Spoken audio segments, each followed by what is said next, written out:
I woke up to voices, not light. My eyes wouldn't open. I couldn't move, couldn't speak. But I heard everything. The first voice I recognized was my sister Taryn. Cold, flat, certain. She said, "If she's brain dead, pull the plug. Her kid's better off." Then my mother, Velma, her voice tighter, like she'd rehearsed it. "It's time we fix her mistakes." I wanted to scream, to fight, to ask what mistakes they were talking about, but I couldn't even twitch a finger. I thought I was alone in the room with them, listening to them talk about ending my life like I was already gone. But I wasn't. And then I heard another voice. Smaller, closer, warmer. "Mom, I've been writing down everything they said. Want to hear it?" It was my son, Kieran, my quiet, brilliant 11-year-old, the only one who believed I was still in there, still alive. That's when everything changed. Before the accident, my life wasn't perfect, not even close, but it was mine. Every morning started the same. I'd get up before the sun, pack my son's lunch, and comb his hair while he yawned over a bowl of cereal. Then I'd walk him to the school bus, wave as it pulled away, and race to catch the train downtown. I worked as a paralegal for a small firm that treated me like an invisible cog in the machine. Long hours, low pay, high stress. But it paid the rent. We lived in a cramped 2-bedroom apartment above a laundromat. The walls were thin and the hot water never lasted long, but it was ours. It was safe. And it was a home I'd built for Kieran with no help from anyone. I'd been raising him alone since he was 3. His father, Julian, left after one too many arguments about responsibility and money. He said I was too much stress, and that being a dad wasn't what he'd signed up for. I didn't cry when he left. I just locked the door behind him, picked Kieran up from daycare, and started over. Kieran was my reason for everything. He wasn't loud or needy like other kids. He paid attention to everything. If I was running late, he'd pack his own backpack. If I forgot dinner, he'd quietly microwave leftovers. He was the kind of child who noticed the bags under my eyes and said things like, "You should take a nap, I'll be quiet." He was only 11, but sometimes he seemed older than I was. I knew I wasn't the kind of daughter my family wanted me to be. My mother, Velma, never let me forget that. She believed in structure, appearances, and obedience. She thought I had wasted my potential. She liked to say I had too much pride and not enough patience. My sister, Taryn, was the opposite of me in every way. She had the suburban life, husband, house, yoga classes, Sunday brunches, and she made sure I knew how chaotic she thought my life was. Every family dinner ended with her making some passive comment about Kieran's clothes or asking if I'd finally thought about letting Mom help raise him. Help was never just help in our family. Help came with judgment. Help came with a price. Help meant surrender. That's why I built a life on my own, no matter how hard it got. I didn't want my son to grow up thinking we were broken. I wanted him to see that even if things weren't easy, we still had love, and we still had each other. But even love wasn't always enough to keep me going. There were nights when I cried in the bathroom, trying to muffle the sound with a towel. There were mornings when I stared at my reflection and didn't recognize the woman looking back. I was exhausted. Mentally, physically, emotionally. Some days I felt like I was drowning just beneath the surface, smiling while I sank. I remember one night, after a long shift and an overdue rent notice shoved under the door, I slumped onto the couch and whispered, "I don't know how much longer I can do this." Kieran was sitting nearby drawing in his sketchbook. He didn't look up, but I knew he heard me. 10 minutes later, he brought me a cup of water and a sticky note. It said, "You're doing good, Mom. I see you. I love you." That was the kind of child he was. That's the kind of bond we had. Quiet, strong, real. We didn't have much, but we had each other, and I believed that was enough. Until the crash. Until I found myself in a hospital bed, paralyzed, helpless, and hearing my own family speak about me like I was already dead. That's the thing no one tells you about survival. Sometimes the hardest part isn't the pain or the healing. It's realizing the people closest to you never really believed you'd make it. Before the accident, I thought I had something close to control. I thought I had proven myself, that I didn't need rescuing or fixing. I thought I had earned a little respect, even if it wasn't always spoken out loud. I thought wrong. In that hospital room, lying still while they discussed my fate, I realized something deeper than betrayal. I realized that my silence gave them permission. They mistook my exhaustion for weakness, my independence for recklessness, and when I couldn't speak for myself, they didn't wait. They decided who I was and who I wasn't. They decided what would happen to me. But what they didn't know, what they couldn't even imagine, was that Kieran was right there, listening, watching, taking notes, because while they thought I was gone, he knew better, and he was the only reason I survived what came next. It happened on a Tuesday afternoon. I was driving home from work, already running late to pick up Kieran from school. The sky was overcast, traffic was thick, and I had a headache pulsing just behind my eyes. I remember checking the time on the dashboard. I was going to be 10 minutes late, again. That's the last thing I remember. I woke up to pain, but it was distant, like something happening in another room. I couldn't open my eyes. I couldn't speak. I couldn't move. But I could hear. The first sound was a beeping monitor, then footsteps, then voices, none of them familiar at first. I heard someone say, "Severe brain trauma. No verbal response. Condition stable but non-reactive." I didn't know where I was, but I knew what they were saying. They were talking about me. Eventually, I heard a voice I did recognize. Taryn's. She was standing near my bed, speaking to someone, probably a nurse or a doctor. She sounded calm. Too calm. If she's brain dead, pull the plug. Her kid's better off. She's been struggling for years. He shouldn't have to grow up like that. I couldn't believe what I was hearing. I wanted to scream. I tried to speak. I tried to lift a finger, a toe, anything. Nothing moved. Then I heard my mother, Velma. Her tone was different, more solemn, like she was delivering a prayer instead of a decision. It's time we fix her mistakes. Maybe this is the Lord's way of giving Kieran a second chance. He needs a proper home, a real foundation, not chaos. They weren't mourning me. They weren't hoping I'd come back. They were preparing to erase me, to rewrite everything I had worked for, everything I had survived. They were ready to bury me without even waiting to see if I was still here. The words stung more than any injury ever could. They spoke with such finality, like I was already gone, like I hadn't been fighting every single day to keep myself and my son afloat. I felt helpless in a way I had never felt before. My own family stood inches away from me, debating my future like I was a failed experiment. They thought I couldn't hear them. They thought I was gone, but I was there, trapped. And then, in the middle of their conversation, I heard a chair scrape against the tile, soft footsteps, smaller ones. "Mom." It was Kieran. I recognized his voice immediately. That one word broke through the fog of fear and despair. He sat beside me. I couldn't see him, but I could feel something change in the air. He wasn't crying. He wasn't panicking. He was calm, like he knew I could hear him.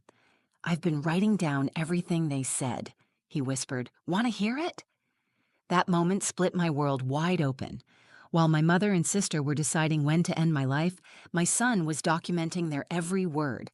He didn't just believe I was still in there. He was protecting me the only way he knew how. He read softly from his notebook. "Aunt Taryn said, 'Her kid's better off without that chaos.' And Grandma said, 'We'll give him the life she never could.'" Then he paused. "But I don't want that life," he said. "I want you." I felt something shift inside me. I focused harder than I ever had before. I willed my body to respond. I clenched my jaw, strained my neck, begged my fingers to move.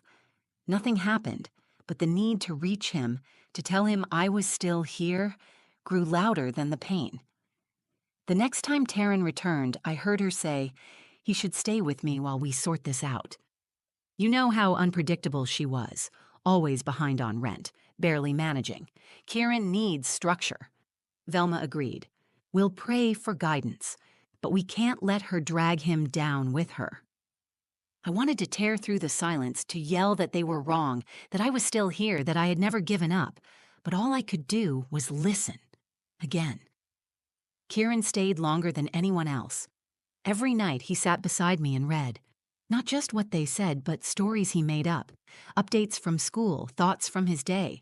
It was as if he was building a bridge back to me piece by piece, word by word. One night, I heard him whisper, "I know it's hard, but if you can move just a little, I'll see it." "I promise." He held my hand and waited. That night, something changed. The silence I had been buried in started to crack. The darkness loosened its grip. Somewhere deep inside, I felt the faintest spark of possibility. My family thought I was finished. My mother saw judgment. My sister saw inconvenience. But my son? He saw me. That was the beginning of my return. Not to life, to voice, to truth, and to the fight I didn't know I still had in me. Every day, Kieran came to the hospital with his notebook. He carried it like armor, tucked under his arm, the pages slightly worn, the corners curled. He would pull up a chair beside me, slide his fingers through mine, and talk as if I could answer him. Sometimes he read the things he'd overheard. Sometimes he read what he wrote about school, his favorite parts of the day, or even a silly dream he had. But he always ended the same way. "I know you're still in there, Mom. Just let me know when you're ready." At first, I thought he was just coping, trying to find comfort in routine. But he meant it. He believed I could hear him. And somehow, I held on to that belief too. The doctors called my state unresponsive. They told my family there had been no significant improvement. They talked about timelines and options. They suggested next steps in quiet tones, never expecting me to hear any of it. But I did. One afternoon, I heard Taryn arguing with a nurse outside my room. She said it didn't make sense to keep dragging things out, that it was cruel to keep Kieran hoping for something that wasn't going to happen. Inside, I burned. Every word was gasoline, and I couldn't do anything but feel it catch fire in my chest. That night, Kieran came in and placed something different on the side table. It wasn't his notebook this time. It was a drawing. A simple sketch of a woman sitting up in a hospital bed, reaching out, her son beside her with a wide smile. On the bottom, he had written, "Not today, but maybe tomorrow." That's when I made the decision. I was going to come back. No matter what it took, no matter how hard it hurt, I was going to find my way back to my son. I don't know if it was adrenaline or rage or the fact that I had finally stopped being afraid, but I started concentrating every ounce of energy into one single command. Move. I focused on my right hand. I couldn't feel it, but I imagined it. I pictured my fingers twitching, my skin stretching. I tried again, over and over. I was exhausted, but I wouldn't stop. Not now. Then, in the quiet of that evening, Kieran was reading aloud from his notebook. His voice was soft but steady. "She said you were unstable, that she always expected you to collapse under the weight of your life." Grandma just nodded. I wanted to reach for him. I wanted to hold him. I wanted to make him forget they ever said any of that. And then it happened. My index finger moved. It was a tiny motion, barely there. But to me, it was everything. Kieran stopped mid-sentence. He looked at my hand, then again. His eyes widened. "Mom." He grabbed my hand gently and stared at it like it had just spoken. "Do it again if that was you." I tried. My hand twitched again, slightly more this time. He jumped up and shouted for the nurse. She moved, her finger moved. I saw it. I swear the nurse rushed in, checking monitors, speaking fast into a headset.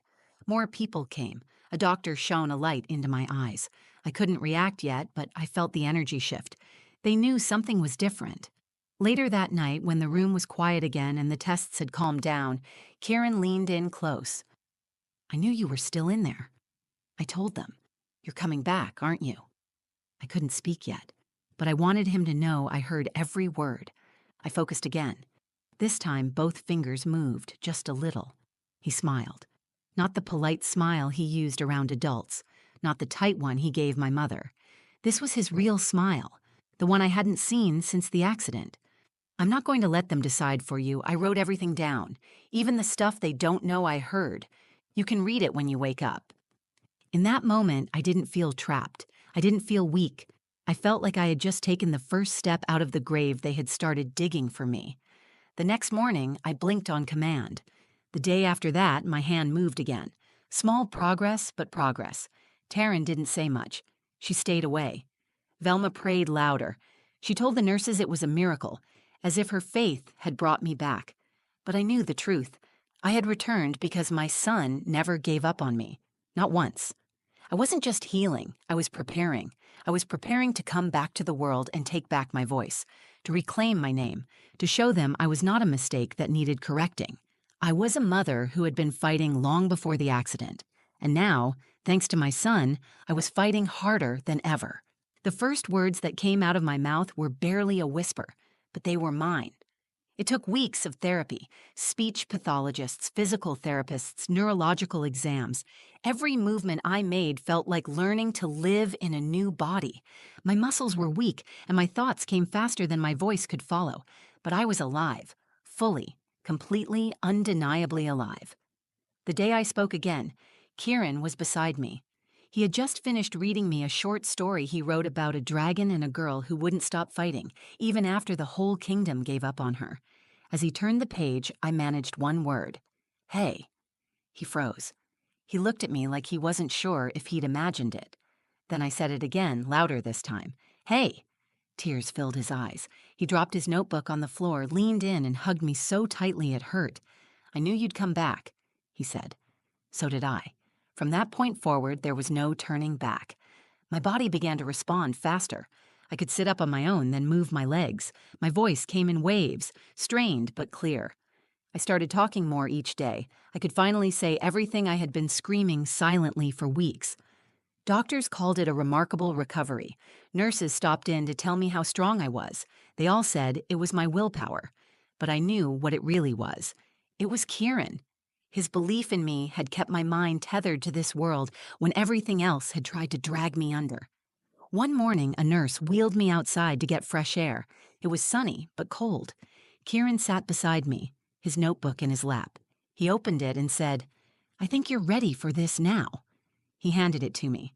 The first page was a date, the day of the accident.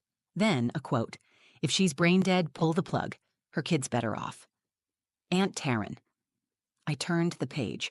"We can't let her drag him down. He needs a real chance." Grandma Velma.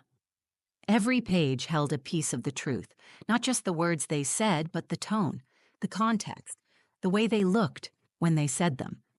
Kieran hadn't just written down what happened.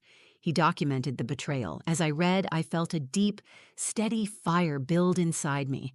I had always believed I had to earn their approval, that maybe someday they'd see I was doing my best. But reading those pages made everything clear. They hadn't doubted me because I was weak. They doubted me because it was easier than admitting I'd survived without them. I hadn't lived by their rules. I had lived on my own terms, and they never forgave me for it. Later that day, Taryn came to the hospital. She brought flowers and a bottle of lotion like nothing had happened. She smiled like this was a casual visit. But I was ready. She sat down beside me, adjusting the hem of her coat. "It's really amazing how far you've come. We were so scared, Selah. You have no idea." I looked her straight in the eye. "No, you were relieved. You thought it was over. You told them to pull the plug." Her smile faltered. She looked around, then lowered her voice. "That's not fair. We didn't know if you'd wake up. We were just trying to think about Kieran." I didn't blink. "You weren't thinking about him. You were thinking about how inconvenient I've always been." She started to respond, but I raised my hand. I wasn't finished. "You tried to write me off, but he didn't. He sat next to me every single day and wrote down every word you said. Want to hear it?" She stood up quickly, face pale. "I didn't mean, I know exactly what you meant." She left the room without another word. I didn't watch her go. I didn't need to. 2 days later, my mother visited. She brought a Bible and her favorite cross necklace. She kissed my forehead and told me God had delivered a miracle. "You were gone, and now you're back. The Lord has plans for you." I let her speak, holding the necklace in her hand like it was proof she had been righteous all along. Then I asked her the question that had been sitting on my tongue for weeks. "Why didn't you believe in me?" She looked stunned. "I did. I prayed for you every day. But you told them I needed to be fixed. You said I was a mistake." She looked away. "I was afraid," she whispered. "Afraid you wouldn't make it. Afraid of what would happen to Kieran. I thought maybe it would be easier if—" "You don't get to decide what's easier for my son," I said. He didn't want a new life. He wanted me. And he's the only reason I'm here. My mother nodded slowly, but she said nothing else. There was nothing left to say. The truth was no longer silent. My voice was back, and I was going to use it. Recovery was slow.